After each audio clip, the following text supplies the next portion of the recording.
ഇന്നത്തെ ദിവസം സത്യത്തിൽ എവിടെ തുടങ്ങണം, എങ്ങനെ തുടങ്ങണം എന്ന് ഒരു ഐഡിയയും ഇല്ലാതെയാണ് ദാ എഴുന്നേറ്റ് വന്നിരിക്കുന്നത്. അപ്പൊ പതുക്കെ ഇരുന്ന് ആലോചിക്കാം എന്ന് വിചാരിച്ചിട്ട് ആദ്യം തന്നെ എന്റെ കുഞ്ഞിപ്പെണ്ണിനുള്ള പാലൊക്കെ കാച്ചി അവളെ ഒന്ന് സെറ്റ് ആക്കാന്ന് വിചാരിച്ചു. ഓൾറെഡി അവൾ എഴുന്നേറ്റു. അപ്പൊ അവൾക്ക് പാലൊന്ന് കാച്ചി കൊടുത്തിട്ടാണെങ്കിൽ അവളിങ്ങനെ അതുവഴി ഇതുവഴിയൊക്കെ നടന്നോളുവേ. അപ്പൊ അതിനു വേണ്ടി ആദ്യമേ ആ കാര്യങ്ങളൊക്കെ ഒന്ന് ശരിയാക്കാന്ന് വിചാരിച്ചു. ഓൾറെഡി കുഞ്ഞിന് മാത്രം ഇന്ന് പോയാൽ മതി, കുഞ്ഞിപ്പിള്ളിന് മാത്രം പോയാൽ മതി അംഗനവാടിയില്. ചേട്ടായിക്ക് പിന്നെ അവധിയാണ്, അച്ചാച്ചൻ ഇന്ന് പോകണ്ട. അത് കാരണം പതുക്കെ പതുക്കെ ഒന്ന് ആലോചിക്കാം, സമയമുണ്ടല്ലോ നമുക്ക്. അപ്പൊ ലച്ചുവിന് എന്താണെങ്കിലും കുറുക്ക് കൊടുത്തിട്ട് രാവിലെ ഒന്ന് വിടാന്ന് വിചാരിച്ചു. ചേട്ടായിക്കുള്ള ഒരു പാക്കറ്റ് മാഗി ഓൾറെഡി ഇരിപ്പുണ്ട്.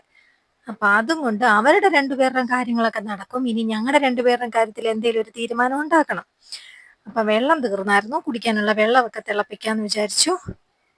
അത് അടുപ്പയിലോട്ടൊക്കെ വെച്ചു. അപ്പൊ ഇന്നലത്തെ ചിക്കൻ കറി ഇരിപ്പുണ്ട്, അതൊന്ന് ചൂടാക്കിയതിന് ശേഷം ഞാൻ ഓർത്ത് ഒരു ബ്രെഡ് വാങ്ങിക്കുവാണെങ്കിൽ പതുക്കെ മതിയല്ലോ. കൊച്ചിനെ ഒന്ന് വിട്ടിട്ട് വന്നിട്ട് ഒരു പാക്കറ്റ് ബ്രെഡ് കൂടെ വാങ്ങിച്ച് അതൊന്ന് ആവി കയറ്റിയിട്ട് ചിക്കൻ കറിയും കൂട്ടി കഴിക്കാമെന്ന് വിചാരിച്ചു. ഈ ബ്രെഡ് ആവി കയറ്റി കഴിക്കുന്നത് നല്ല ടേസ്റ്റ് ആട്ടോ, നല്ല സൂപ്പർ ടേസ്റ്റാ. അപ്പൊ ഇനി എപ്പോഴെങ്കിലും നിങ്ങൾ ബ്രെഡ് വാങ്ങിക്കുമ്പോൾ ഒന്ന് ആവി കയറ്റിയിട്ട് ഒന്ന് കഴിക്കണേ. അപ്പൊ അതിന് വേണ്ടിയിട്ട് കറിയൊക്കെ ഇതാ ചൂടാക്കാൻ വെച്ചു. പിന്നെ ഓൾറെഡി പാല് ഇതാ തിളപ്പിച്ചു. അപ്പൊ അവക്കുള്ള പാലെടുത്ത് മാറ്റിയിട്ട് ബാക്കി അങ്ങ് ചായ വെക്കാന്ന് വിചാരിച്ചേ. അപ്പൊ എല്ലാവർക്കും എന്തൊക്കെയുണ്ട് വിശേഷങ്ങള്? വീഡിയോസ് ഒക്കെ മുടങ്ങാതെ ഞാൻ ഇടാം എന്ന് ഞാൻ പ്രതീക്ഷിക്കുന്നു. അപ്പൊ ഇടുവാണെങ്കിൽ തീർച്ചയായിട്ടും നിങ്ങൾ കാണണം, കാണാതിരിക്കരുത്. സബ്സ്ക്രൈബ് ചെയ്യാനായിട്ട് മറക്കരുത്. ചാനൽ സബ്സ്ക്രൈബ് ചെയ്യാതെ കാണുന്ന ഇഷ്ടം പോലെ ആൾക്കാരുണ്ട് കേട്ടോ.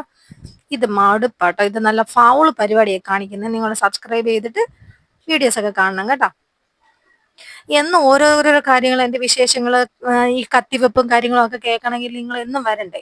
അപ്പൊ നിങ്ങളൊന്ന് സബ്സ്ക്രൈബ് ചെയ്തിട്ട് നമ്മുടെ ബെല്ലൈക്കണൊക്കെ ഒന്ന് ക്ലിക്ക് ചെയ്ത് ഓൾ എന്ന ഓപ്ഷനൊക്കെ ഒന്ന് ഞെക്കി വെച്ചാലല്ലേ ഉള്ളൂ ഞാൻ വീഡിയോസ് ഇടുന്ന അന്നേരം തന്നെ നിങ്ങൾക്കും കിട്ടത്തുള്ളൂ. അപ്പൊ ഇന്നത്തെ ദിവസം രാവിലെ ഇങ്ങനെയൊക്കെ അങ്ങ് ഓടിച്ചു വിടാം. പിന്നെ ഉച്ചക്കത്തേക്ക് എന്താണ് വേണ്ടതെന്നുള്ള ഒരു ഐഡിയയും സത്യത്തിൽ എനിക്കില്ല കേട്ടോ. ചിക്കൻ കറി ഇരിപ്പുണ്ട്, മോരിരിപ്പുണ്ട്, ഇത് രണ്ടുമേ ഉള്ളൂ. അപ്പൊ ഇനി എന്തുണ്ടാക്കണം എന്ന കാര്യത്തിൽ ഞാൻ ഇതുവരെ ഒരു തീരുമാനത്തിൽ എത്തിയില്ല. അങ്ങനെയൊക്കെ പറഞ്ഞും പെറുക്കിയിരുന്ന് കുഞ്ഞിപ്പെണ്ണിനെ കൊണ്ട് അംഗനവാടിയിലൊക്കെ വിട്ടിട്ട് വന്നതിന് ശേഷം പെട്ടെന്നൊരു കോള് വന്നു. മെഡിക്കൽ കോളേജ് വരെ ഒന്ന് പോണം. ഓൾറെഡി ഞങ്ങളുടെ അങ്കിള് അവിടെ വയ്യാണ്ട് കിടപ്പുണ്ട്. അപ്പം കാണാനായിട്ടൊന്ന് ചെല്ലാൻ പറഞ്ഞ് വിളിച്ചു. അപ്പൊ പ്ലാനിങ് എല്ലാം വീണ്ടും മാറി. രാവിലെ ബ്രെഡ് വാങ്ങിയിട്ടോ കഴിപ്പോ കാര്യങ്ങളോ ഒന്നും നടന്നില്ല. അപ്പൊ പോകുന്ന വഴി കഴിക്കാന്ന് വിചാരിച്ചു. ചെറുക്കനുള്ള കാര്യങ്ങളൊക്കെ എടുത്തു വെച്ചു. ചോറൊന്ന് തിളപ്പിച്ചൂറ്റി വെച്ചിട്ട് അവന് ചിക്കൻ കറി ചൂടാക്കി, അവന് മോരും ഉണ്ട്. അപ്പൊ അതും കൂട്ടി അവൻ കഴിച്ചോളാന്ന് പറഞ്ഞു. അവൻ പിന്നെ എനിക്ക് സമാധാനമുണ്ട് കേട്ടോ. നമുക്ക് എന്തെങ്കിലുമൊക്കെ മിച്ചം കാര്യങ്ങൾ ചെയ്യാനായിട്ടുണ്ടെങ്കിലും അവനോടൊന്ന് പറഞ്ഞിട്ട് പോയാൽ അവനത് വേണ്ട രീതിയിലൊക്കെ കൈകാര്യം ചെയ്തോളൂ. അപ്പൊ ഏട് പിഴിയുന്ന ഹോസ്പിറ്റലിൽ പോകാനുള്ള കാര്യങ്ങളൊക്കെ സെറ്റ് ആയപ്പോഴത്തേക്ക് ഈ മേക്കപ്പ് ഒക്കെ കണ്ടിട്ട് മെഡിക്കൽ കോളേജ് വരെ പോകാനിട്ടാണോ ഇത്രയും മേക്കപ്പ്, ഇത്രയും ബിൽഡപ്പ് ഒക്കെ കൊടുക്കുന്നത് എന്ന് വിചാരിക്കണ്ട. പ്രത്യേകിച്ച് ഒന്നുമില്ല കേട്ടോ. ഇച്ചിരി പൗഡർ ഇട്ട് കണ്ണൊന്ന് എഴുതുന്ന മാത്രമേ ഉള്ളൂ. വേറെ പ്രത്യേകിച്ച് കാര്യങ്ങളൊന്നും തന്നെ ചെയ്യുന്നില്ല. അപ്പൊ അവനെ ഞാൻ കാര്യങ്ങളൊക്കെ പറഞ്ഞ് ഏൽപ്പിക്കുവാണ്. അഥവാ ലേറ്റ് ആവുകയാണെങ്കിൽ കുഞ്ഞിപ്പെണ്ണിനെ പോയി കൊണ്ടുവരണം. അവൾക്കുള്ള പാലൊക്കെ ഓൾറെഡി കാച്ചിട്ട് ഞാനന്ന് ചൂടും ഒന്ന് ആറിക്കഴിഞ്ഞപ്പോഴെടുത്ത് ഫ്രിഡ്ജിലോട്ട് വെച്ചിട്ടുണ്ട്. അപ്പൊ അവളെ വിളിക്കാൻ പോകുന്നതിന് മുമ്പ് അതൊക്കെ ഒന്ന് ചൂടാക്കി എടുത്ത് കൊടുക്കണമെന്നൊക്കെ പറഞ്ഞ് അവനെ കാര്യങ്ങളെല്ലാം ഒന്ന് പറഞ്ഞ് ഏൽപ്പിച്ചു. ഈ കാര്യങ്ങളെല്ലാം ഞാൻ ചെയ്തോളാം, ഞാൻ പക്ഷെ ഇന്ന് പഠിക്കത്തില്ല എന്നാണ് അവൻ അപ്പുറത്തെ ഓപ്പോസിറ്റ് സൈഡിൽ നിന്ന് അവൻ പറയുന്നത്. അപ്പൊ ഞാൻ വരുന്ന സമയം ആകുമ്പോഴത്തേക്ക് ഓൾറെഡി അവൻ തൂത്തുവാരി കാര്യം എന്തെങ്കിലും പാത്രങ്ങളോ കാര്യങ്ങളോ ഒക്കെ കഴുകാനുണ്ടെങ്കിൽ അതൊക്കെ ഒന്ന് കഴുകി തുണിയൊക്കെ എടുത്തിട്ട് എല്ലാം ഒന്ന് വീടൊന്ന് ഒന്ന് ക്ലീൻ ആക്കി ഒന്ന് അളയാൻ വെച്ചോളും കേട്ടോ. അല്ലെങ്കിലും ഈ രണ്ട് പിള്ളേര്, മൂത്ത ആൾ ഇത്തിരി ഏജ് ഉള്ളതും രണ്ടാമത്തെ ആൾ ഇത്തിരി ഏജ് കുറഞ്ഞതും ആണെങ്കിൽ ആദ്യമൊക്കെ ഞാൻ വിചാരിക്കുമായിരുന്നു, ദൈവമേ രണ്ടുപേരും ഒരേ പ്രായത്തിലൊക്കെ തന്നെ ആയിരുന്നെങ്കിൽ പെട്ടെന്ന് നമ്മുടെ ജോലികളെല്ലാം അവസാനിച്ച് നമ്മളൊന്ന് ഫ്രീ ആവുമല്ലോ എന്ന്.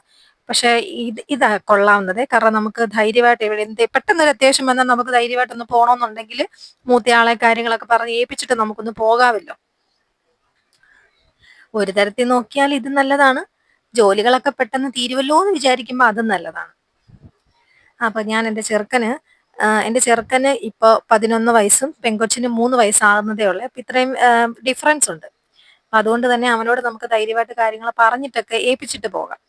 അപ്പൊ ഞാൻ ദാ റെഡിയായിട്ട് ഞാനും ഉണ്ട്, അച്ചാച്ചനും ഉണ്ട്. ഞങ്ങൾ രണ്ടുപേരും പോകുന്ന വഴി ആദ്യം തന്നെ ഒരു പൊറോട്ട ഒക്കെ കഴിച്ച് രാവിലത്തെ വിശപ്പൊക്കെ മാറ്റി പിന്നെ അങ്ങോട്ട് ജ്യൂസ് കൂടിയായിരുന്നു കേട്ടോ. അതുപോലെ ദാഹമായിരുന്നു. ചൂടും അന്യായമാണ്. ഇത് പോകുന്ന വഴിയിൽ നമ്മുടെ മീനച്ചിലാറാണ്. പോകുന്ന വഴി കണ്ടപ്പോൾ ഞാൻ എടുത്തന്നേ ഉള്ളൂ.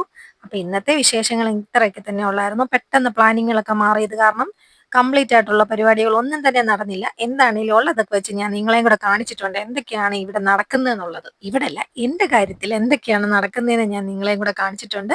ഇതാണ് താഴത്തങ്ങാടി പാലം. ഇവിടെയാണ് നമ്മുടെ വള്ളംകളിയൊക്കെ നടക്കുന്നത്. ഇത് നമ്മുടെ നേരത്തെ കണ്ട മീനച്ചിലാറാണ്. അപ്പൊ എല്ലാവർക്കും ടാറ്റാ ബൈ ബൈ. ഇന്നത്തെ വിശേഷം ഇത്രയേ ഉള്ളൂ.